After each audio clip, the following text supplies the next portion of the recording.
Allez, découverte d'un sentier étonnant sur Megève. Inauguration aujourd'hui, c'est le sentier du Tétralyre. Nous sommes ici sur la commune de Megève, le Jaillet, le paysage est magnifique. Regardez un petit peu tous les gens présents ce matin pour l'inauguration. Un grand moment avec tout le monde ici, notamment Madame le maire. Un grand jour, Madame le maire. Oui, un grand jour, sentier du Tétralyre, une inauguration. On est très fiers aujourd'hui d'inaugurer ce sentier au cœur de la forêt sur le domaine du Jaillet. Une belle forêt, 2 boucles, hein, c'est ça. Hein. 2 boucles, sentier éducatif. Éducatif. C'est un sentier éducatif aujourd'hui.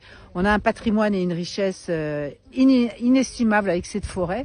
Et aujourd'hui, l'objectif est de canaliser les piétons, les randonneurs sur des sentiers de façon à éviter, à dégrader cette forêt. Et je pense que j'invite tout le monde à participer et à venir apprécier ce sentier du Tétralyre, qui est très éducatif et qui vous informe aujourd'hui comment continuer à préserver cette forêt dans le cadre du réchauffement climatique et de sa fréquentation par des randonneurs et des piétons. Un nouveau spot à Megève. Est-ce qu'on peut voir des tétralyres, Madame le maire?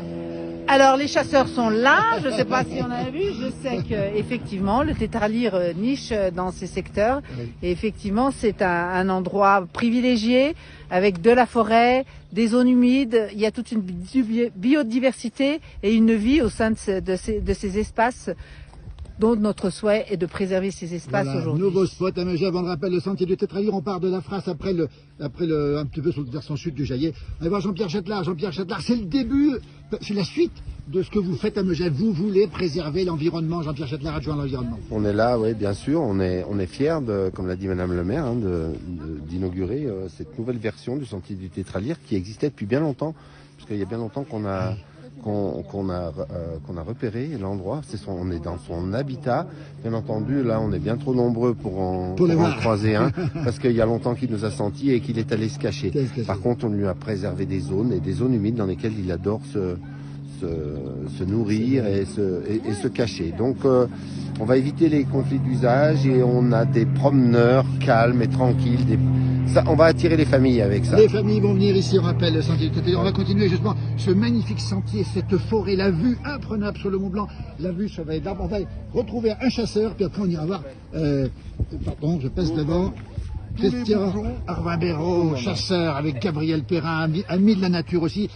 C'est pour vous, c'est une chance, ce sentier du Tétralyre ici? C'est une connaissance, hein. Ça fera connaître aux gens que le Tétralyre est encore existant. Hein. Vous êtes président des chasseurs de Megève, mais on ne peut pas tirer le Tétralyre. Hein. Ici, sur ce secteur-là, on ne tire pas. On tire pas. Voilà. Mais on a encore le droit de le chasser. Et on le voit régulièrement. On fait des comptages chaque année. Combien de Tétralyres ici? Il y en a à peu près une dizaine. Une dizaine de Tétralyres. Donc, de coqs, hein. De coqs. Hein. Voilà, écoutez, on est très heureux de vous avoir vu aussi. Gabriel Perrin, vous qui aimez la nature, qui la défendez, oui. Pour vous, vous êtes à côté d'un chasseur, tout le monde s'y retrouve ici. Il faut qu'on discute ensemble hein, pour créer un village harmonieux. Chacun a sa place, chacun a ses idées, et tout c'est qu'on trouve des idées ensemble et qu'on fasse les choses le mieux possible. On chemine ensemble sur ce sentier du Tétralyre, regardez un petit peu. Alors, on retrouvera plus tard dans une autre pastille Bertrand de la Marche. Regardez, l'endroit est magnifique ici. L'endroit est absolument superbe, sentier du Tétralyre à Megève, avec un paysage merveilleux ici, le Mont Blanc ici. Les Tétralyres qu'on va chercher, mais on ne les trouve pas ici. Voilà ce paysage, voilà. Balade à faire pratiquement toute saison, même en hiver, en raquette cette fois-ci.